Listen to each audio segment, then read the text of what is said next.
is so new, and I'm gonna talk about it later. So just to summarize what these people said about Hong Kong fintech ecosystem, it's about the digital savvy customers and workforce, the kind of road clear regulatory quality, and the funding access, the startup ecosystem, as well as connectivity. So I'm gonna go through each of the area in my presentation to show you what they mean by these 5 areas. So starting with the digital savvy customers and workforce, let's look at the Hong Kong financial services landscape by September this year. So 2,000 wealth asset management companies and about 150, 160 banks and insurers, 100 plus payment companies, 1,400 dealers and security financiers, and most importantly, 800 plus fintech startups. And the fintech startups cover from big data and AI all the way to payments, to wealth asset management. So it's a broader ecosystem as well. So over here, you'll have plenty access to the talent, to the customers, to your corporate clients. So that's for sure. That's why we call it a financial center. And this is the first element of the digital savvy customers and workforce. The next one is around the regulatory side.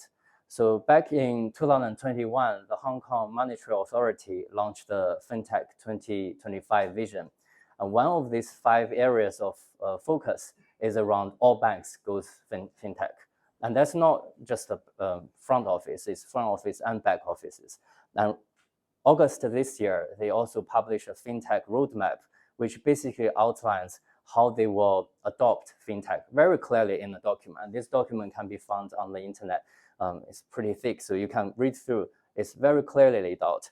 And that's why we say the regulatory, you have some certainty, some clarity on that.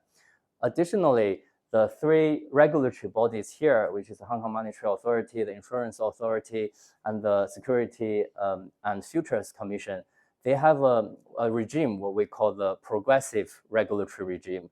Basically, they provide a sandbox for you to use real data, live data, to test and trial your fintech solutions in a safe environment before they come up with regulatory measures and policies. So this is a kind of why we say it has a good regulatory quality. And then you can, on the right-hand side, you see because of these trials, these sandbox measures, policies started to be made and approval of new licenses of virtual banks, virtual insurers, and most recently, the digital assets, crypto, are all being kind of regulated. So that keeps a safe environment for investors, for customers to operate in Hong Kong.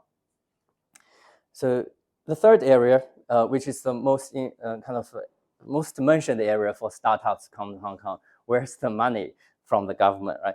So this is one of the 2 areas I'm going to deep dive a little bit more in my presentation today.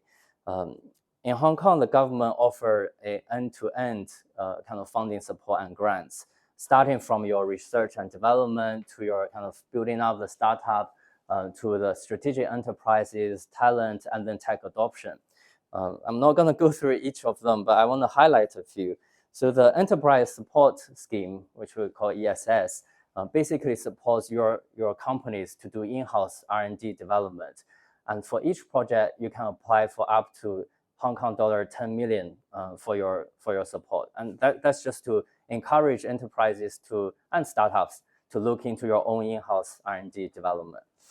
The other one I can mention is because we mentioned Greater Bay, we mentioned mainland China, and this is a funding support that basically you can team up, any Hong Kong registered company can team up with a local R&D center or public institute to apply for funding that's relevant to the Greater Bay Area. And the government will contribute up to 90% of your research and project cost. So that's pretty good in terms of looking to the mainland market related products or services. Then of course, I need to mention the support from the innovation parks. So it's not just providing you with space, providing with you connection, but also an incubation program that can last 2 to 3 years. And over different milestones, you'll get funding, you'll get mentors, you'll get support in terms of market expansions. We also run different venture funds as well. So we have the parks, innovation parks have our own money to invest in the ventures and co-invest with the partners. I'm going to go through a little bit details later on anyway. And these are the programs, right? And the government doesn't just set up those programs and do nothing.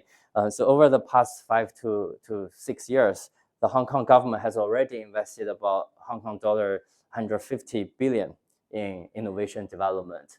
And this is the money they put in our park, but over other initiatives and the funding support, they've been heavily invested. And the industry, if you know there are funding, definitely worth checking it out. In addition to the government grants and support and funding, there's also an ecosystem in Hong Kong from private investors and university grants. The one that I want to mention is the latest government fund, which you might heard the formation of the Hong Kong Investment Corporation. The government put together 4 different funds to look into strategic innovation for Hong Kong. And that covers sectors like fintech, AI, biotech, and advanced manufacturing. And for example, the second one, you need to have a GBA focus, and the third one is for mid and late stage startups. Then if you look into exit, then Hong Kong has the IPO support you need. And over the past 15 years, Hong Kong has been doing well. So it's always been a good IPO spot for startups thinking about raising money publicly. So this is a kind of a summary of the funding ecosystem for if you consider to come to Hong Kong. If funding is not enough, there's also a broader startup ecosystems for fintech startups or companies to come over here. There are lots of innovation labs, accelerators set up by different corporations, working together with the government, sometimes on their own, but also the innovation parks, the 3 innovation parks. I'm thinking to deep dive, because I'm from the Hong-Kong-Shenzhen Innovation Technology Park, just to give you a flavor of the type of tech startup ecosystem support these parks have. So a brief introduction of this new park that we have. I think our corporate video will do a better job than me. So another short presentation on the videos.